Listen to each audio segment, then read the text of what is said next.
Bienvenue dans Hors Rituel, le podcast pour une magie sans artifice, indisciplinée et sans mode d'emploi.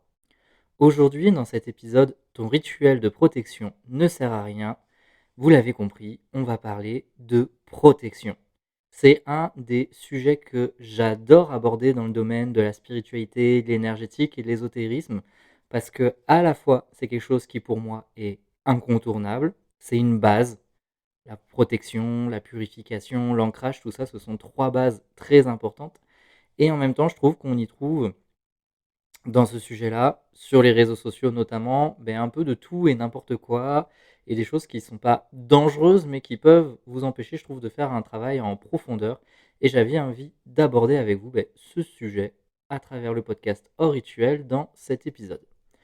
Donc, tout d'abord, ça part d'un constat, d'avoir eu envie d'aborder ce sujet-là dans cet épisode, c'est que les rituels de protection, quand même, sont omniprésents. Que ça soit sur les réseaux sociaux, je vois plein de reels sur TikTok, sur Instagram, etc., où il y a des astuces, des conseils pour la protection.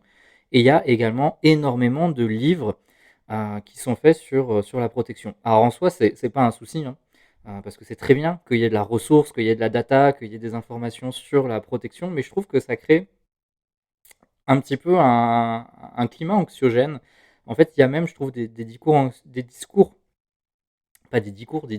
anxiogènes sur cette notion de attention, il faut absolument se protéger, tout ça.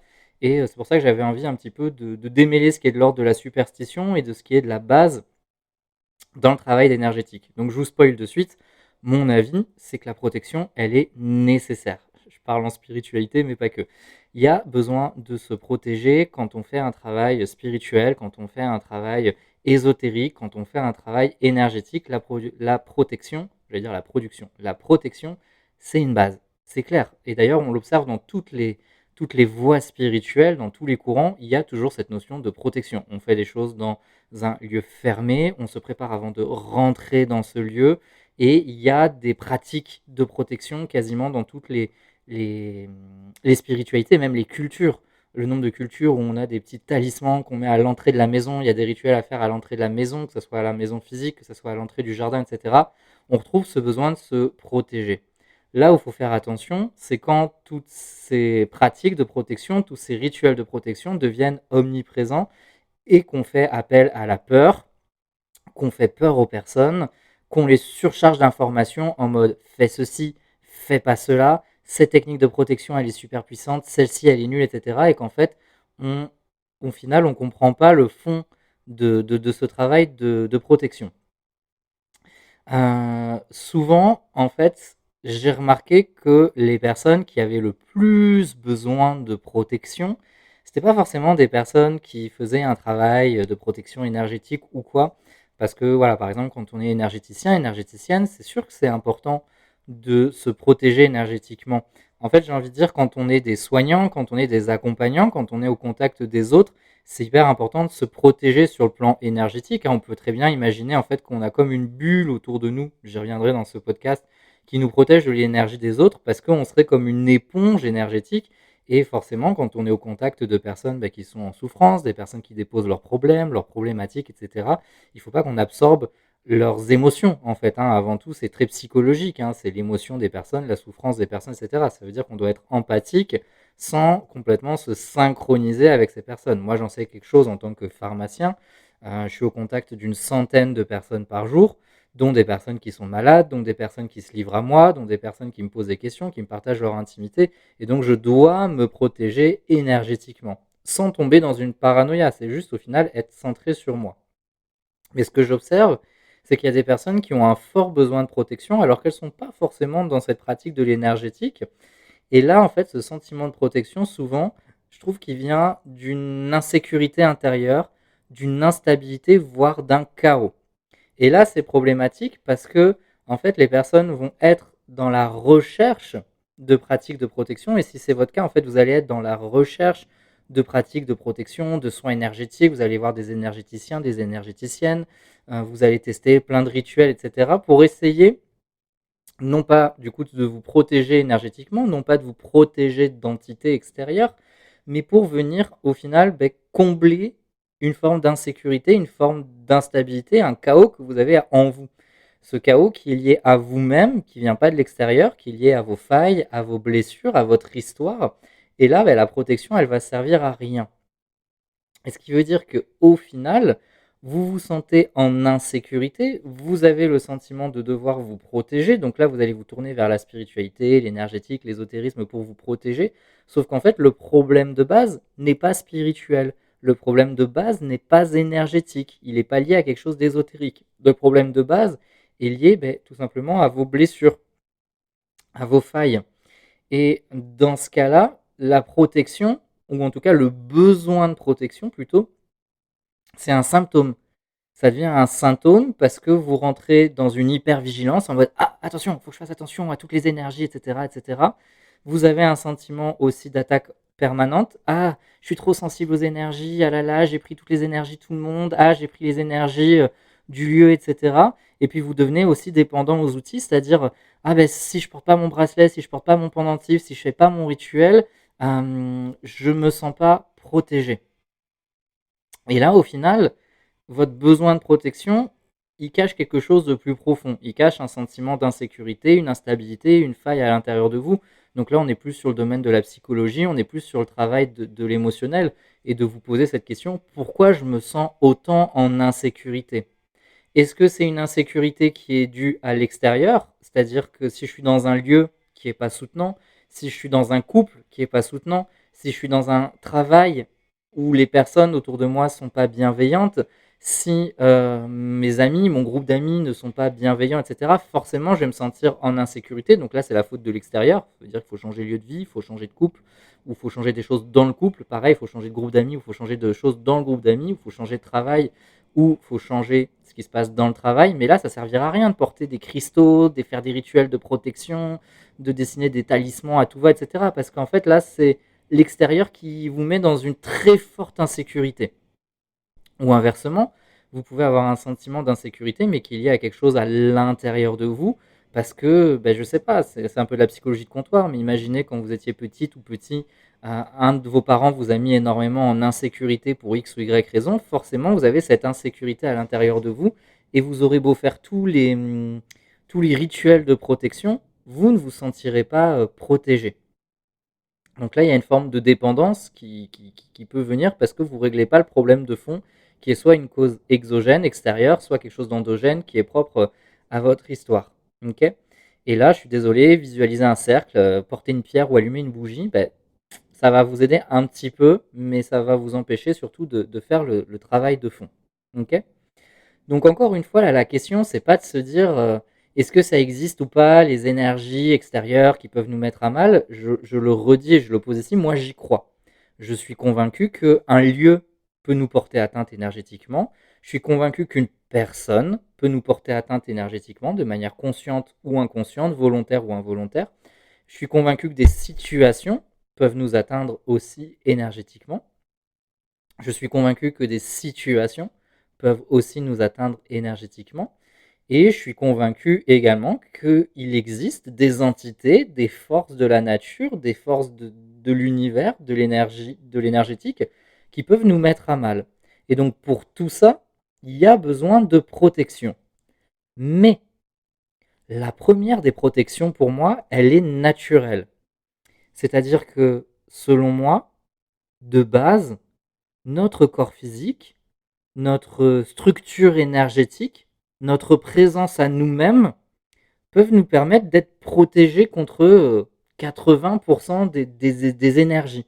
Parce que pour moi, quand on est bien avec soi-même, quand on a confiance en soi, quand on est bien dans sa peau, bien dans son corps, quand on est bien ancré dans la terre, bien ancré dans le ciel au niveau énergétique, quand on s'habite soi-même, c'est-à-dire qu'on est en lien avec son âme, avec son essence, avec qui on est, etc., on a un rayonnement naturel qui émane de nous, et pour moi, ce rayonnement, il protège. Et c'est beau, justement, on n'est pas dans une armure, on n'est pas dans une carapace, on n'est pas dans un cercle de protection, on est dans ce qui émane de nous, qui au final neutralise les énergies extérieures, ce qui fait qu'un lieu chargé un peu négativement, une personne avec une énergie un peu glauque, une énergie de l'univers que quelqu'un aurait dirigée contre nous en faisant de la magie noire, ben, notre protection naturelle nous empêche, entre guillemets, d'être contaminés par ça. L'image qui me vient, c'est un peu celle d'une éponge. Et quand on est en bonne santé, ben c'est comme une éponge quand vous la mouillez. Au bout d'un moment, l'éponge, quand vous pouvez faire expérience, hein, vous prenez une éponge toute sèche et vous la passez sous l'eau. Ben, au bout d'un moment, l'eau ne va plus rentrer parce que l'éponge, elle est remplie. Ben vous, c'est pareil. Quand vous êtes rempli de plein de choses positives, ça fait un peu bisounours, je sais, quand je le dis, mais je pense que c'est important de revenir à cette base parce que c'est la première des protections. Mais vous êtes comme une éponge et il n'y a rien qui va pouvoir vous pénétrer. Il n'y a rien que vous allez pouvoir absorber. Par contre, si vous êtes comme cette éponge qu'on a laissé traîner sur le bord de l'évier ou du lavabo, qui est toute sèche, toute vide, parce que ben, vous ne vous habitez pas vous-même, parce que vous vous êtes laissé aller sur le plan énergétique, sur le plan émotionnel, etc. Vous avez mis de côté votre être pour être beaucoup dans le fait de vous plier aux attentes des autres, etc. Quand vous êtes renié vous-même, vous êtes une éponge toute sèche. Et du coup, ben là, vous êtes perméable à toutes les énergies extérieures, parce que c'est comme si votre corps, il n'était pas capable de reconnaître les énergies extérieures.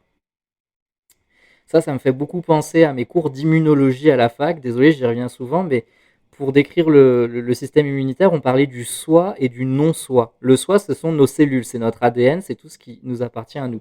Et le rôle du système immunitaire, c'est d'être capable de différencier le soi du non-soi. Le non-soi, c'est tous les corps étrangers. Un virus, c'est un non-soi, parce que ça appartient pas à nous. Une bactérie, c'est pareil, ou en tout cas une bactérie qui est pathogène. Et donc le rôle du système immunitaire, naturellement, c'est de faire la distinction entre les deux. Ben, nous, c'est pareil, au niveau énergétique, il y a les énergies qui nous appartiennent ou les énergies extérieures mais qu'on veut bien prendre. Dans le couple, par exemple, il y a des transferts énergétiques qui sont très agréables. Avec des lieux qu'on aime bien aussi, il y a des transferts énergétiques qui sont très agréables. Et puis après, il y a des énergies extérieures qui ne nous conviennent pas et notre système immunitaire énergétique, en quelque sorte, est capable de naturellement les éliminer. Et c'est vraiment le parallèle, c'est vraiment ça, c'est-à-dire que dans la vie de tous les jours, il y a plein de virus et de bactéries que vous rencontrez, mais votre système immunitaire, quand vous êtes en bonne santé, il est capable d'en déjouer plein naturellement. Ben, c'est pareil au niveau énergétique, il y a plein de choses que votre système immunitaire énergétique est capable d'éliminer et de repousser sans même que vous vous en rendiez compte. Donc déjà pour moi, ça veut dire que les pratiques de protection, etc., il n'y en a pas besoin en permanence. Tout comme on ne va pas en permanence chez le docteur, tout comme on ne se fait pas des vaccins tout le temps à tout va, etc., ou qu'on ne prend pas des médicaments à tout va. On va le faire quand vraiment ça va mal. Pareil pour la protection, on va vraiment le faire de temps en temps ou un peu en hygiène de vie.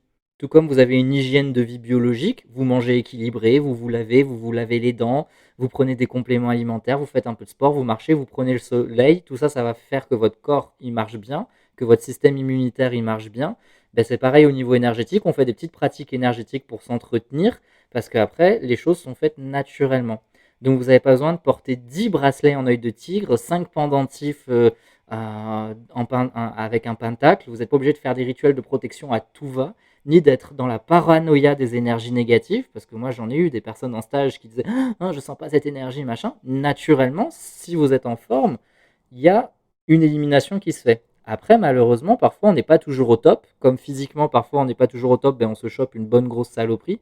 C'est pareil au niveau énergétique, il suffit que vous ayez très mal ou que vous rencontrez une personne ou une situation très confrontante, très violente, etc. Ben là, forcément, ça va endommager votre structure énergétique et donc vos protections.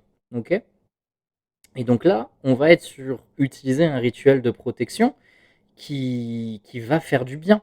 Parce que justement, il y a quelque chose qui a été endommagé et on a besoin de se relier pardon, à ce sentiment de protection, de sécurité, d'enveloppement, etc. Mais vous voyez, il y a quand même aussi au final une dimension psychologique. C'est ce besoin de retrouver de la continuité avec soi-même, de la cohérence, de l'enveloppement et d'être dans un cocon, dans une bulle. Donc ça, c'est hyper important. Le premier des rituels de protection, ou en tout cas, ce qui est le plus important pour moi à connecter quand on fait un rituel de protection, c'est déjà le sentiment de sécurité. Parce que si vous n'êtes pas dans ce sentiment de sécurité, et si les gestes que vous faites ne vous mettent pas en sécurité, ben vous aurez beau suivre à la lettre tous les rituels qu'il y a dans les livres, ça va pas marcher. Donc déjà, c'est vous poser cette question-là. Quand vous avez un sentiment d'insécurité, ça indique un besoin de protection en général. D'où vient ce sentiment d'insécurité? Est-ce que c'est quelque chose de factuel extérieurement qui vous met en insécurité? Est-ce que c'est quelque chose de factuel intérieurement qui vous met en insécurité, une blessure, un souvenir, etc. Si c'est extérieur, vous faites le changement, si c'est possible. Si c'est intérieur, vous faites un travail sur vous. Et si ça persiste, pour accompagner le travail que vous êtes en train de faire, vous allez mettre en place un rituel de protection. Ou alors, c'est votre petit rituel de protection que vous faites une fois par semaine, une fois par mois pour entretenir. Mais vous voyez, on est dans une intention de j'entretiens mon énergie. Je ne le fais pas parce que je me sens menacé. Ou je fais mon rituel de protection parce que je suis dans une démarche de travail sur la notion de sécurité intérieure. Et donc, pour accompagner cette démarche, je le fais. Ok? Donc ça, c'est quelque chose d'important. Et la base aussi pour moi de la protection, ça va être de travailler plus sur le côté émotionnel et psychologique avant de chercher à faire des rituels. Parce qu'il y en a, ils me font rire aussi avec leur j'ai trouvé la méthode ultime de rituel de protection de machin. Sauf qu'en fait, c'est des personnes, elles sont bourrées de failles. On en revient à la notion d'ancrage. D'ailleurs, j'ai un atelier ancrage sacré. Au final, j'aurais pu l'appeler protection sacrée. Mais quand on travaille l'ancrage, c'est-à-dire l'ancrage, c'est d'être ici dans l'instant présent, mais être également présent à soi-même, présent dans son corps, présent dans habiter son corps, habiter sa vie. En fait, déjà, ça c'est la première des protections. C'est ce que je vous disais. Quand on est ancré, on est comme cette éponge qui est remplie. Il n'y a rien entre guillemets qui peut nous atteindre. La notion de limite, poser des limites, que ça soit des limites physiques, en disant ça c'est mon lieu dans lequel j'ai besoin de me retrouver pour être avec moi-même, c'est une protection hyper puissante. Poser ses limites dans le couple, poser ses limites au travail, poser ses limites vis-à-vis de l'autre en disant non, ça j'en veux pas, non, ça ne me dérange pas avec ça, c'est une forme de protection. Donc c'est pareil, si vous faites des rituels de protection mais vous n'êtes pas capable de poser des limites, vous n'allez pas vous en sortir. Ou alors vous pouvez faire un rituel de protection qui vous aide à poser les limites. Être dans la responsabilité aussi, c'est une puissante protection. Les personnes qui sont en train de se victimiser en permanence, elles ne sont pas dans une posture, entre guillemets, où elles vont pouvoir être protégées. Parce que quand on se victimise en permanence et qu'on refuse de prendre sa responsabilité sur ce qui peut nous arriver, ou en tout cas notre part de responsabilité, on subit les choses. Prendre des décisions aussi, parfois ça peut protéger. Hein. Parfois vous faites des rituels de protection, vous portez des bracelets, etc. Alors qu'en fait il y a peut-être une décision à prendre. Je sais que c'est un peu guerrier de dire ça, mais parfois à un moment donné, quand il y a un lieu dans lequel on se sent bien, ça ne sert à rien de porter 50 000 pierres, il faut peut-être le quitter. Je sais que c'est compliqué, mais moi je l'ai vécu, voilà, dans un travail ou dans des personnes, à un moment donné, il n'y a pas 50 000 choses à faire, c'est prendre son courage à deux mains, c'est de se faire entre guillemets un peu violence et de cesser les choses, parce que sinon vous allez vous épuiser à faire des rituels de protection. Et enfin, il y a aussi pour moi une forme de maturité émotionnelle. Je dis pas qu'il faut savoir maîtriser ou contrôler ses émotions, mais je pense qu'il y a certaines personnes qui se complaisent énormément dans le pathos et qui vont jouer un petit peu ce rôle de la personne hypersensible, hyper émotive dans le côté caricatural et qui, au final, ça les conforte d'être une espèce d'éponge émotionnelle. Et pour moi, il y a un petit peu un manque de maturité émotionnelle. J'en parlerai à l'occasion dans un autre épisode. Donc déjà, ça pour moi, c'est la base. Avant même de rentrer dans les outils spirituels et énergétiques que je vais aborder maintenant, déjà voilà, l'ancrage, les limites, la responsabilité, la prise de décision, la maturité émotionnelle. Si déjà vous êtes bon sur tout ça, que vous êtes bien ancré, que vous savez poser vos limites, que vous savez assumer vos parts de responsabilité, que vous êtes capable de prendre des décisions quand il y a des choses qui ne vont pas, et quand vous faites preuve de maturité émotionnelle, je pense que déjà vous avez beaucoup moins besoin de vous protéger, en tout cas moins souvent. Comme dans Hors Rituel, on est quand même là pour parler un peu ésotérisme, j'avais envie de vous partager, moi, mes tips de protection. Parce que comme je vous ai dit, même si là, j'ai fait un petit peu l'antithèse dans le début de ce podcast, dans cette partie du podcast, j'y crois aux énergies extérieures qui peuvent nous faire du mal. Et la protection, pour moi, est importante et elle est centrale dans ma pratique énergétique et spirituelle. Ok.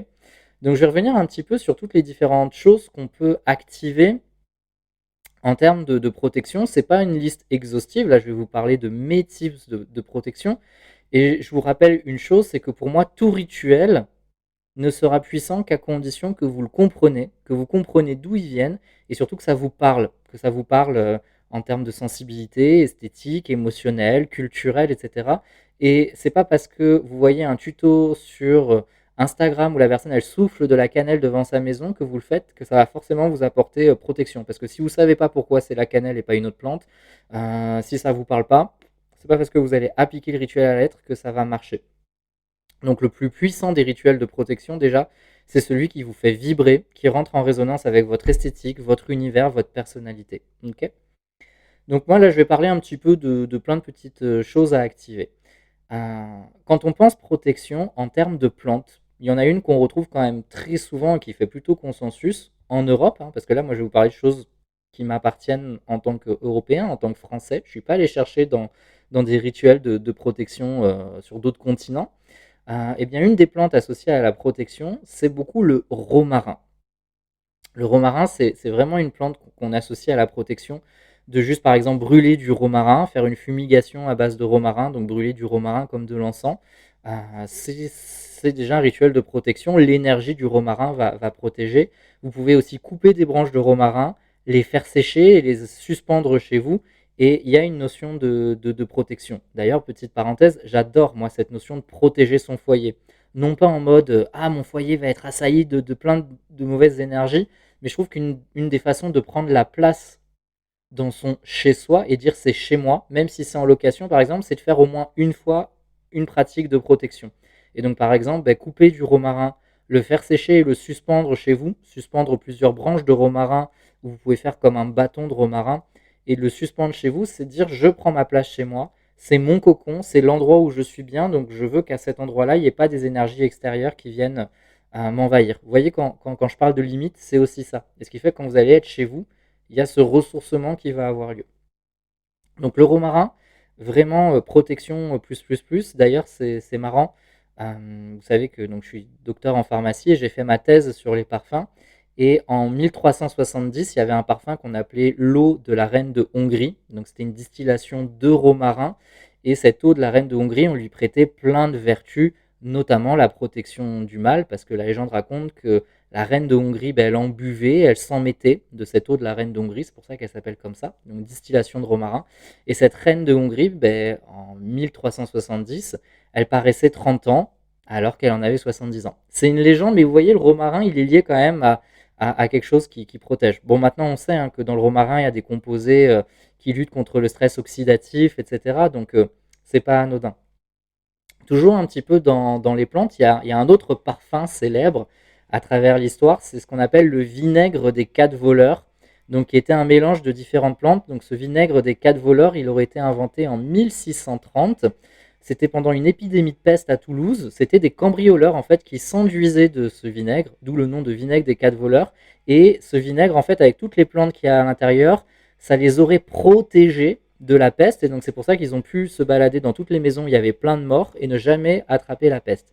Et dans ce vinaigre des 4 voleurs, on retrouve du romarin, de la sauge, du basilic, de la cannelle, de l'ail, de la menthe, de la camphre et de la rue également. Alors la rue, je vous déconseille d'en utiliser, c'est une plante, quand on la touche, elle peut être sensibilisante, donner des irritations, elle est phototoxique, c'est-à-dire qu'une fois qu'on l'a touchée, la peau, elle réagit au soleil. Mais vous voyez, on retrouve notre romarin et on retrouve des plantes qui sont quand même beaucoup associées à dans la spiritualité, à la protection, à la purification, comme la sauge, le basilic, la cannelle, l'ail, etc. Toutes ces plantes très odorantes, on leur a souvent voué des vertus de purification et de protection. Donc je trouve ça assez intéressant et on retrouve encore une fois le romarin, donc on est 300 ans plus tard, eau de la reine de Hongrie 1370, vinaigre des 4 voleurs 1630. Vous voyez, les plantes, c'est important de comprendre d'où elles viennent et pourquoi on y associe la protection. Dans le vinaigre des 4 voleurs, il y aurait eu aussi du clou de girofle. Le clou de girofle est vraiment associé à la protection aussi, plus, plus, plus. Dans les rituels de protection, moi j'aime beaucoup aussi le sel mélangé à de la coquille d'œuf. En fait, vous prenez une coquille d'œuf, vous la laissez bien sécher quand vous l'avez enlevée de l'œuf, et après vous pouvez la broyer et la mélanger à du sel de mer, qui est une vertu magique par essence, parce que le sel, ça représente le corps, la terre, la matière. Donc je protège mon corps, je protège ma vie matérielle. Et la coquille d'œuf, c'est quand même un symbole ultime de protection. L'œuf est énormément associé à la protection. Donc quand vous mélangez les deux, ça fait un petit sel de protection que vous pouvez saupoudrer au niveau de votre porte d'entrée. Vous pouvez faire tout le tour de la maison avec ce sel et cette coquille d'œuf. Vous pouvez prendre une photo de vous ou de la personne qui vous a demandé de la protéger, saupoudrer le sel autour et ça va créer une protection. Voilà. C'est une astuce que je trouve toute bête, mais qui est chargée de sens pour moi. On peut utiliser des symboles aussi. On n'est pas obligé d'utiliser que des ingrédients. Juste un dessin, une illustration, ça va créer une amulette en fait de protection. Donc un des symboles de protection les plus communs, c'est le pentacle, hein, l'étoile à 5 branches.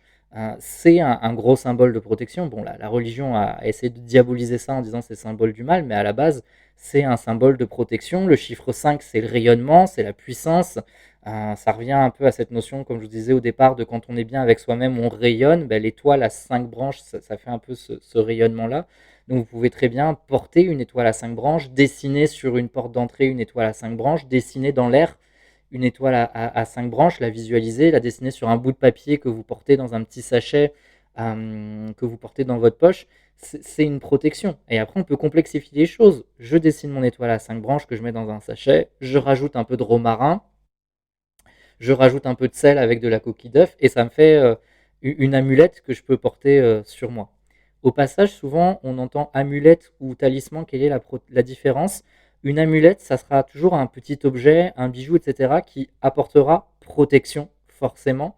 Un talisman, c'est un objet ou une petite création ou un pendentif qui sera chargé d'une intention, mais pas forcément de protection. Il y a des talismans de protection, mais on peut faire un talisman d'abondance, un talisman d'amour, un talisman de force, un talisman de guérison, etc. Alors qu'une amulette, peu importe la tradition, une amulette, ça sera un objet qui est associé à la protection.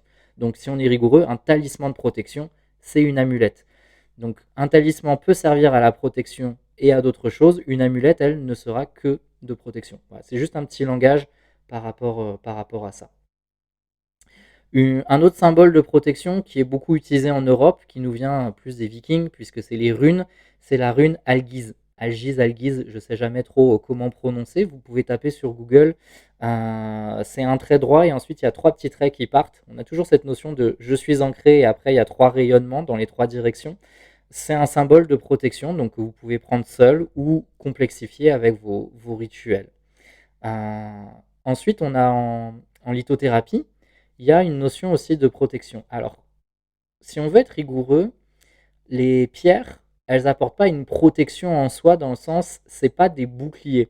Les pierres, elles vont travailler sur le fameux sentiment de sécurité intérieure dont je vous parlais, d'ancrage, et parce qu'elles apportent de l'ancrage, parce qu'elles apportent de la sécurité intérieure, on rayonne et donc on est protégé.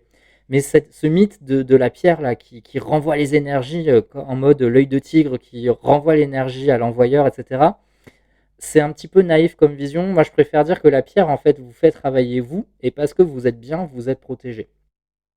Je vais en citer quelques-unes, mais il y a l'œil de tigre, il y a la tourmaline noire qui est beaucoup associée à la protection et le bois fossilisé. En général, ce sont quand même des pierres de couleur noire ou marron parce que justement, ça évoque l'ancrage, la neutralité énergétique. Moi, c'est ça que j'aime bien avec le bois fossilisé, par exemple, l'élément bois, on voit que c'est quelque chose de neutre. D'ailleurs, en médecine chinoise, le bois, il coupe l'électricité, en fait, il, il neutralise les choses, il met de la densité, etc.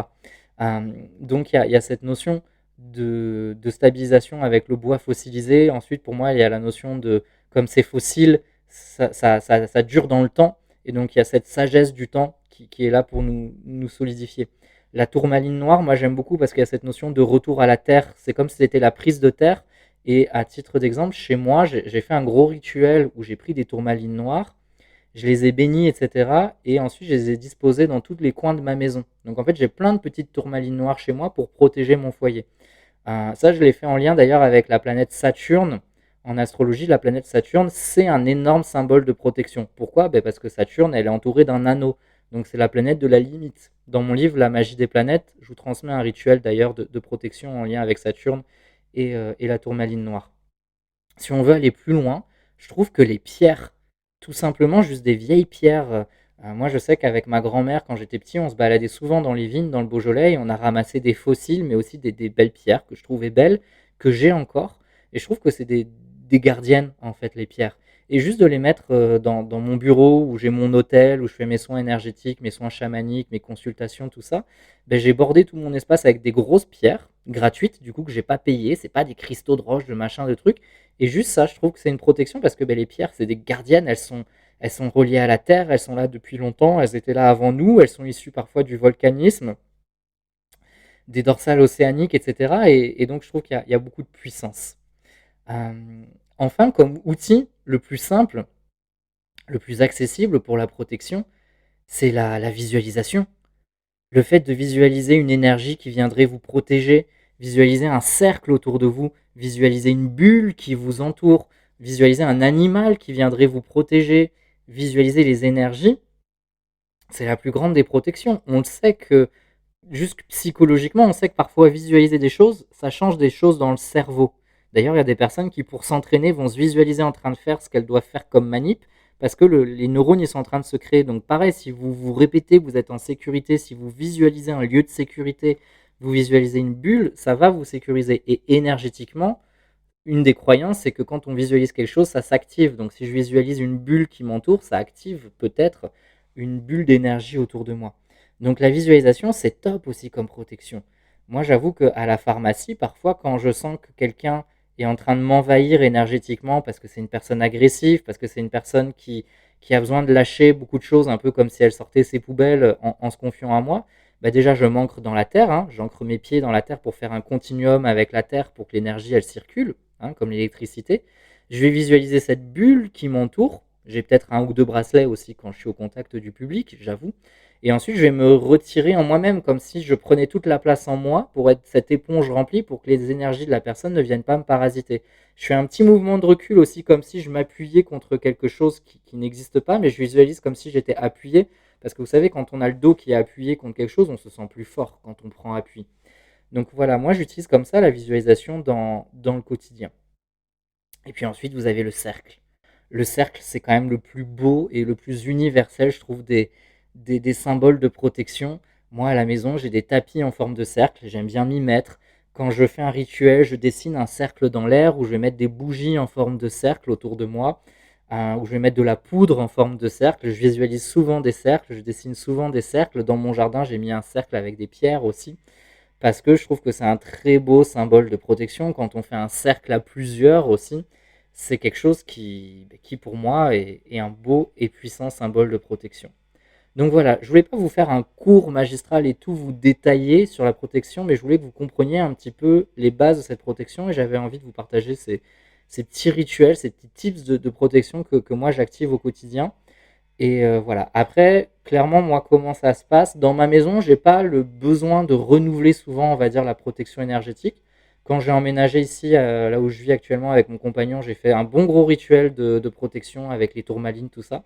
Il est vraiment bien détaillé dans la magie des planètes, ce rituel. Je l'ai fait une fois, et moi je suis pas du style à dire ah les pierres il faut les repurifier, les machins, les trucs, mes tourmalines que j'ai mis un peu partout dans la maison, elles sont au top. Juste, moi, je réactive le rituel peut-être une fois par an avec la visualisation. J'imagine qu'il y a de la lumière qui part de chaque pierre depuis le sol et ça forme comme un dôme énergétique qui entoure la maison. Et j'avoue que je me sens super bien dans ma maison par rapport à ça. Et ensuite, moi, quand je sens que je suis très vulnérable, en plus du travail que je vais faire sur moi, j'aime bien travailler avec le romarin. J'aime bien me faire des petites amulettes de protection. C'est un peu redondant hein, de dire amulette de protection. Comme je vous dis, amulette, c'est forcément protection. Mais voilà, dans un petit sachet, j'aime toujours dessiner un petit symbole ou mettre un petit pendentif, un pentacle par exemple, rajouter de la coquille d'œuf, mettre quelques gouttes d'huile essentielle de romarin ou de clou de girofle et je porte ça sur moi. Un petit peu, voilà, j'utilise le vinaigre des 4 voleurs que je mets sur le petit sachet comme les 4 voleurs à l'époque. Voilà, typiquement, ça va être un peu en entretien. Et après, moi, je pratique beaucoup la visualisation et j'habite mon corps. Quand je sens qu'il y a des choses qui viennent me décentrer ou me parasiter, je m'ancre. Parce que, en fait, je trouve que c'est ça le paradoxe. Quand j'ai commencé, moi, à être à fond dans l'ésotérisme, j'avais sans arrêt le besoin de me protéger. Et plus les années passent, moins j'ai le besoin de me protéger. Parce que je pense que plus on est solide intérieurement, moins on ressent le besoin de se protéger énergétiquement. Encore une fois, je pense que c'est important de le faire de temps en temps, comme une espèce d'hygiène de vie. Et puis il y a des moments où la vie nous chahute, et là, il y a peut-être besoin de se recentrer dans la protection. Mais après, je peux vous assurer que plus vous travaillez sur vous, plus vous allez rayonner, plus vous allez avoir ce sentiment de sécurité intérieure, et moins vous allez avoir besoin de protection. Il y a certains bracelets que vous allez plus porter, certains pendentifs que vous allez plus avoir besoin de mettre, certains rituels que vous allez lâcher, parce que naturellement, vous allez émaner de la protection et même vous allez utiliser cette énergie de protection pour votre entourage. Quand on a des proches qu'on aime, etc., on peut vibrer une énergie qui fait du bien aux autres et qui rassure les autres, pour ensuite les amener à eux-mêmes développer cette énergie afin qu'il n'y ait pas de dépendance. Donc c'est ça que je trouve le plus beau des paradoxes, c'est que hormis le petit côté entretien, plus ça va, moins on a besoin de rituels de protection. Et désolé de le dire, mais quand je vois une personne qui se dit que ça fait hyper longtemps qu'elle est dans la spiritualité et qu'elle est farcie de protection, c'est qu'il y a un problème. Soit elle a énormément de sécurité, elle a énormément d'insécurité en elle, soit elle a fait des choses qui lui font très très peur, et comme elle a très très peur, elle a besoin de protection. Et là, c'est ce que je vous avais dit dans l'épisode sur la magie noire. Quelle est l'intentionnalité? Est-ce que ma protection, elle est issue de la peur, ou est-ce que ma protection, elle est issue de l'intention de retrouver de la stabilité, du rayonnement? Ça change tout. Donc j'espère que plus le temps va passer, moins vous aurez besoin de protection. J'espère également que là, les petites astuces que je vous ai partagées, ben, ça va faire écho en vous. Et surtout, ben, le plus important, c'est pas tout ce que je viens de raconter, mais c'est ce que vous en faites. N'hésitez pas à liker, à commenter ce podcast, à le partager également s'il y a une personne qui est intéressée par le sujet de la protection. Voilà, ce podcast, il a besoin de vous pour rayonner, donc n'hésitez pas. C'était Hugo, bienvenue dans Rituel, et merci beaucoup de m'avoir écouté.